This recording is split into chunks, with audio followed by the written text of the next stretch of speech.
यहाँ पर डिपिक्ट किया गया है। अगला क्वेश्चन देखते हैं। What are the 3 component of PPP model of teaching. PPP model of teaching है ना, टीचिंग का पीपीपी मॉडल क्या होता है पूछ रहा है। ठीक है, तो क्या है, प्रेजेंट प्रैक्टिस प्रोड्यूस, या प्रोड्यूस प्रैक्टिस प्रेजेंट, या प्री टीचिंग फिर प्रैक्टिस टीचिंग फिर प्रोड्यूस रिजल्ट, या प्री कॉन्सेप्शन या प्रैक्टिस बाय टीचर फिर पोस्ट कंसेप्शन। तो इसका सही उत्तर है ऑप्शन 1, प्रेजेंट फिर प्रैक्टिस फिर प्रोड्यूस, है ना। Next question, a teacher of class 8 discuss determiners in her classroom through a short text in which determiners occur many times and learner were made to notice them in use. This was followed by learners using the same in their own languages for particular purpose. Teacher then brought to the notice of the learner the use of determiners in context. What strategy did the teacher employ in her classroom? Teacher ने ये सब किया बोल रहा है। ठीक है, एक लेडी टीचर है तो उन्होंने क्लास में पढ़ाते समय ये किया है ना। तो उन्होंने कौन सा मेथड यूज़ किया, स्ट्रक्चर्ड टीचिंग या कॉन्शियसनेस रेजिंग या टास्क बेस्ड लैंग्वेज टीचिंग या कम्युनिकल लैंग्वेज टीचिंग, है ना, क्या चीज़ यूज किया। तो इसका सही उत्तर है कॉन्शियसनेस राइजिंग, है ना, ध्यान आकर्षित करने के लिए ये सब किया है ना, उनका कॉन्शियसनेस यानी ध्यान जो है बढ़ाने के लिए, है ना, ये सब किया। ठीक है, अगला क्वेश्चन है, a teacher found some of the aspects of language learning, example reading with understanding a text on a scientific concept, she decided to pick student who find it difficult on the particular aspects. She took separate session for them to support them read and understand such text. What is she trying to do here? यहाँ पर एक teacher का बताया गया है कि उन्होंने क्या किया है ना, एक कोई भी है ना लैंग्वेज पढ़ाने के लिए, लैंग्वेज सिखाने के लिए कोई एक साइंटिफिक जो है कॉन्सेप्ट को समझाया, है ना, एक टेक्स्ट लिखा हुआ था उसको समझाया बच्चों को। फिर उन्होंने जो जो बच्चे नहीं समझ पाए थे उनको पिक किया, सेलेक्ट किया, फिर उनके लिए अलग से, है ना, क्लास लिया उनको समझाने के लिए, क्लियर समझ में आ जाए करके उनके लिए एक अलग क्लास लिया। तो उन्होंने क्या किया है ना, यहाँ पर कौन सा मेथड को यूज़ किया, रेमेडियल टीचिंग या हायर ऑर्डर स्किल्स या थिंकिंग स्किल्स या फीडबैक टीचिंग, है ना। तो उन्होंने क्या किया यहाँ पर, रिमेडियल टीचिंग, है ना, पहले उन्होंने पढ़ाया फिर जिनको नहीं समझ में आया उनको छांटा, है ना, मतलब कि किनको किनको समझ में नहीं आया करके यानी डायग्नोसिस किया, फिर उसके बाद उनको फिर से समझाया, है ना। ठीक है, तो इसका मतलब है कि रिमेडियल टीचिंग किया। उसके बाद अगला क्वेश्चन है, the teacher wanted her student to learn vocabulary effectively. Which of the following ways should she adopt to teach vocabulary in her classroom? vocabulary पढ़ाना चाहती हैं, ठीक है, टीचर जो है अपने स्टूडेंट लोगों को vocabulary पढ़ाना चाहती है, तो उसको क्या करना चाहिए यहाँ पर पूछा गया है। ठीक है, तो ऑप्शन दिए हुए हैं, है ना, right all new words on the blackboard and write their meaning in the language of teaching। ये तो सही नहीं लग रहा है। ठीक है, मतलब कि सभी वर्ड को ब्लैक बोर्ड पर लिखना चाहिए फिर उसके आधार पर पढ़ाना चाहिए बोल रहा है, तो सही तो नहीं लग रहा है। ठीक है, ask her learner to underline the difficult word in a lesson and find their meaning in their language, है ना। तो उनके लर्नर को बोलना चाहिए कि जो जो डिफ़िकल्ट वर्ड हैं उनको छांटो और फिर उसका मीनिंग बताओ। ये भी सही नहीं है और ये भी सही नहीं है। Ask them to find the meaning of the word in the dictionary, है ना, डिक्शनरी पकड़ के बैठाओ और उनको बोलो कि जो जो भी डिफ़िकल्ट वर्ड हैं उनको डिक्शनरी से ढूंढ ढूंढ के बताएं, ये सही नहीं है। आस्क देम माने स्टूडेंट को बोलना चाहिए to group the word into meaningful categories and use them in real life purpose, है ना, ये सही उत्तर है। जब किसी को लैंग्वेज सिखाना हो तो ऐसा करना चाहिए। ठीक है, कि उनको यूज करने के लिए प्रेरित करना चाहिए, बच्चों को यूज करने के लिए कहना चाहिए, है ना, वर्ड को रियल लाइफ में, है ना। जैसे ask them to group the word, है ना, इनटू मीनिंगफुल कैटेगरीज, अलग अलग कैटेगरी में डिवाइड करने के लिए बोलना चाहिए, है ना। जैसे कलर का कैटेगरी, फूड का कैटेगरी है ना, ऐसे अलग अलग। फिर कठिन और सरल और बहुत कठिन, इस प्रकार से जो है कैटेगरी में डिवाइड करने के लिए, और फिर उसको उसका मीनिंग पता करके उसको वर्ड में, सेंटेंस में प्रयोग करने के लिए, वाक्य में प्रयोग करने के लिए बोलना चाहिए बच्चों को, ठीक है। तो ये सही उत्तर है, option 4 is the correct answer. A leader gets the hints based on sound symbol correspondence to decode and com- comprehend the text. What is this known as, है ना। एक रीडर क्या करता है, hints based on sound symbol, है ना, correspondence to decode and comprehend the text, है ना, डिकोड करता है ना साउंड सिंबल को, ठीक है। तो ये जो टाइप है वो क्या कहलाता है, ये जो भी चीज़ है ना, वह कहलाता क्या है, इसको पता करना है। ग्राफिक क्यूज, है ना, ग्राफोनिक क्यूज, या मेटा लिंग्विस्टिक क्यूज, या सिंटेक्टिक क्यू, है ना। तो इसका सही उत्तर है ग्रा ग्रेफोनिक, है ना, क्यूज, है ना, ग्रेफोनिक क्यूज कहलाता है, ठीक है। Option 2 is the correct answer. अगला क्वेश्चन है, India's language in education policy is known as. India's language in education, है ना, लैंग्वेज इन एजुकेशन मतलब कि शिक्षा में भाषा जो पॉलिसी है वह क्या कहलाता है, ठीक है। लैंग्वेज इन एजुकेशन जो पॉलिसी है वह क्या कहलाता है, नेशनल लैंग्वेज फार्मूला, या थ्री लैंग्वेज फार्मूला, या लैंग्वेज इन एजुकेशन, या ऑफिशियल लैंग्वेज पॉलिसी। तो क्या कहलाता है, त्रिभाषी सूत्र, है ना, ये कहलाता है। इंडिया का जो लैंग्वेज इन एजुकेशन पॉलिसी है उसको बोला जाता है त्रिभाषा, है, त्रिभाषी या त्रिभाषा सूत्र, है ना, त्रिभाषा सिद्धांत, है ना। मतलब कि अपना मातृभाषा, फिर हिंदी भाषा, और एक, है ना, जो सभी को समझ में आए, है ना, मतलब जो कम्युनिकेट करने के लिए हो, है ना, ये त्रिभाषा सूत्र कहलाता है, ठीक है। अपना मातृभाषा तो आप कोई भी बच्चा जानेगा ही, है ना। इसके अलावा, है ना, इंग्लिश या आप कोई भी एक अदर लैंग्वेज, और हिंदी, है ना। इस प्रकार से त्रिभाषा सूत्र लागू किया गया है ना, ठीक है। उसके बाद है अगला question, what is the following activity known as in vocabulary learning. What is the following activity known as vocabulary learning, find word which can which can befriend the word rain, example heavy rain, है ना। तो rain का मतलब यहाँ पर किससे संबंधित है बोल रहा है ना, कलेक्शन से, या फ्रेज से, या वर्ड ग्रुप से, या वर्ड वेब, है ना। तो यहाँ रेन जो वर्ड है उसका संबंध क्या है बोल रहा है ना।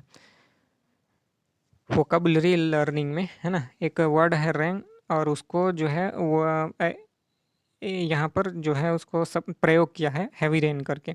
तो यहाँ पर उसको क्या कहा जाता है, कलेक्शन, या फ्रेज, या वर्ड ग्रुप, या वर्ड वेब, ठीक है। तो इसका सही उत्तर है ऑप्शन 1 कलेक्शन, है ना, कलेक्शन, ठीक है। Next question, a teacher ask her learner to join sentences to make a short paragraph, है ना, सेंटेंसेस को जोड़ करके एक पैराग्राफ बनाने के लिए बोलती है टीचर, है ना। To make a short paragraph, inserting supplied connectors and coherence marker like but and however because although, इन सबको ये जो वर्ड है ना, but and however because although, इन सबको यूज करके एक पैराग्राफ बनाने के लिए बोलता है टीचर, है ना, अपने स्टूडेंट लोगों को। तो ये क्या चीज़ है, ये अप्रोच जो है क्या कहलाता है, कंट्रोल कंपोजिशन, या control to free writing approach, या फ्री राइटिंग अप्रोच, या कम्युनिकेटिव अप्रोच, है ना। तो ये क्या कहलाता है, controlled to free controlled to free writing approach, है ना, कंट्रोल्ड से फ्री की ओर, है ना, स्वतंत्रता की ओर, है ना, जो है राइटिंग अप्रोच कहलाता है। Next question, an assessment done at the end of 6 months of one term is, है ना, an assessment done at the end of 6 months of one term is क्या कहलाता है, एक असेसमेंट है यानी असाइनमेंट जो दिया गया है ना, जो 6 महीने के लिए है ना, तो उसके एंड में जो पूरा किया जाता है ना, एक 6 महीने का टर्म होता है, 6 महीने का, तो उसके एंड में जो पूरा किया जाता है उसको क्या कहते हैं? समेटिव असेसमेंट या फॉर्मेटिव असेसमेंट या सेमेस्टर या रिमेडियल, है ना। तो देखिए ये तो जो है option 1 is the correct answer. ये जो कहलाता है assessment done at the end of 6 month of 1 term, है ना। एक टर्म मतलब 6 महीने का होता है ना। तो जो एंड में किया जाता है 6 महीने के एंड में, है ना, उसको बोला जाता है समेटिव असेसमेंट, है ना। समेटिव असेसमेंट याद रखिएगा।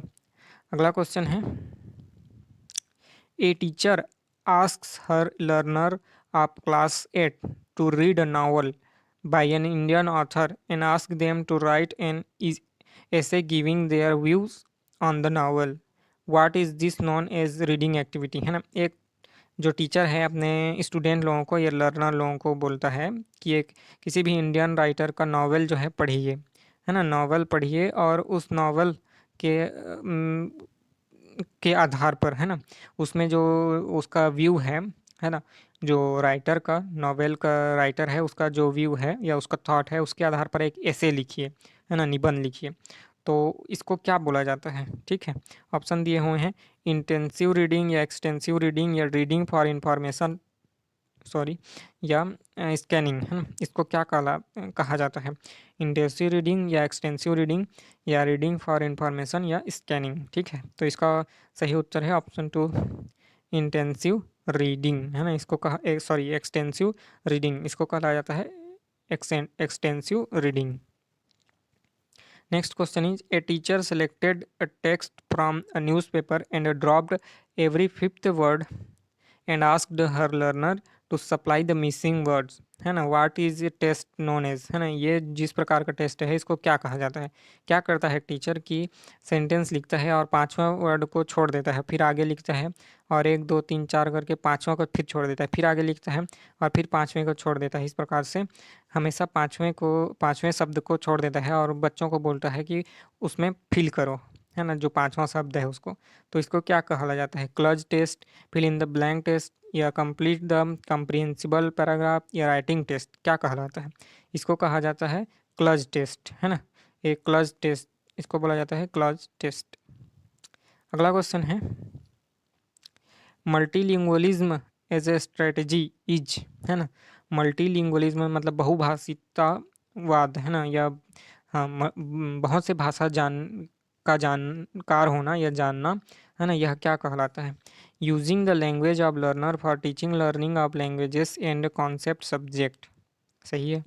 ठीक है, जो है जो लर्नर का है लैंग्वेज बहुभाषी है अगर कोई क्लास, यानी उस क्लास में बहुत लोग हैं जो अलग अलग भाषा को जानते हैं, यानी वो क्लास जो है बहुभाषिता वाला क्लास है, तो उसको ना अपने टीचिंग लर्निंग प्रोसेस में यूज करना, है ना, ये उसका अच्छा जो है उपयोग हो सकता है ना। टीचिंग में जो है टीचर उसको उपयोग करे, है ना। जो बहुभाषी बच्चे हैं उनको एक टूल के रूप में, है ना, यानी कि उनका ज्ञान जो है उसको टूल के रूप में उपयोग करें। ठीक है, teaching learning of at least 3 language and content in mother tongue, नहीं, ये जरूरी नहीं है कि 3 लैंग्वेज या मदर टंग में ही पढ़ाया जाए, है ना। Teaching of all subject in English medium and teaching Indian languages as language, मतलब कि पूरा पढ़ाई इंग्लिश मीडियम में होना चाहिए और इंडियन लैंग्वेज को सिर्फ एक भाषा के रूप में ही पढ़ाया जाए, ऐसा नहीं होना चाहिए। Teaching of a foreign language along with Indian language through the medium of state language, मतलब कि जो स्टेट लैंग्वेज है उस मीडियम में भारतीय भाषाओं को और विदेशी भाषाओं को दोनों को पढ़ाना। ठीक है, जैसे छत्तीसगढ़ी में पढ़ाना हिंदी को और इंग्लिश को, छत्तीसगढ़ी भाषा का उपयोग करके इंग्लिश और हिंदी दोनों पढ़ाना, तो ऐसा भी सही नहीं है, यानी option 1 is the correct answer. ठीक है, अगला क्वेश्चन देखते हैं। Denotive denotative meaning of a word is, denotative meaning of a word is factual meaning और बेसिक मीनिंग, है ना। जो डिनोटेटिव वर्ड मीनिंग होता है किसी वर्ड का उसको बोला जाता है फैक्चुअल मीनिंग और बेसिक मीनिंग। ठीक है, much more than that word, figurative meaning नहीं, ये सब नहीं है। ठीक है, option 1 is the correct answer. ठीक है, next question. We acquire blank language by understanding input that is a little beyond our current level of acquired competence. What is this pedagogical concept known as, है ना। ये यहाँ पर जो बोला गया है उसका pedagogical concept क्या कहलाता है? We acquire language by understanding input that is a little beyond our current level of competence, है ना। इसको क्या कहा जाता है? आउटपुट हाइपोथेसिस या इंटरैक्शन या इनपुट हाइपोथेसिस या थिंकिंग हाइपोथेसिस। तो ये कहा जाता है सॉरी इनपुट हाइपोथेसिस। ठीक है, इनपुट हाइपोथेसिस कहलाता है ये जो ऊपर में पेडागोजिकल जो कॉन्सेप्ट दिया हुआ है उसको बोला जाता है इनपुट हाइपोथेसिस।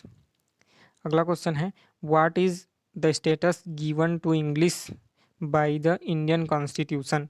इंडियन कॉन्स्टिट्यूशन में इंग्लिश को क्या लेवल स्टेटस दिया गया है ना। ऑफिशियल लैंग्वेज का या एसोसिएटिव लैंग्वेज का या नेशनल लैंग्वेज का या लिंक लैंग्वेज का। तो इसका सही उत्तर है एसोसिएटिव, है ना। सहयोगी भाषा के रूप में, है ना, इंग्लिश को यूज किया जाता है, करना चाहिए करके इंडियन कॉन्स्टिट्यूशन में बोला गया है, उसको स्टेटस दिया गया है। ठीक है, ऑफिशियल लैंग्वेज का नहीं है। नेशनल लैंग्वेज तो हिंदी को बोला गया है। ठीक है, लिंक लैंग्वेज के रूप में भी नहीं है। एसोसिएट ऑफिशियल लैंग्वेज बोला गया है, एसोसिएट ऑफिशियल लैंग्वेज, है ना। ऑफिशियल लैंग्वेज लेकिन सहयोगी। ठीक है, तो ये इंग्लिश वाला पोर्शन कंप्लीट होता है। इसके बाद हिंदी वाले और उनको देखेंगे, और भाषा का दूसरा भाग है ना, यानी लैंग्वेज 2 में इंग्लिश और हिंदी। तो इस वीडियो में इतना ही, मिलते हैं अगले वीडियो में। अगर आपका कोई डाउट हो या कोई क्वेश्चन हो तो पूछ सकते हैं। तो चलिए, तब तक के लिए नमस्ते, धन्यवाद, थैंक यू।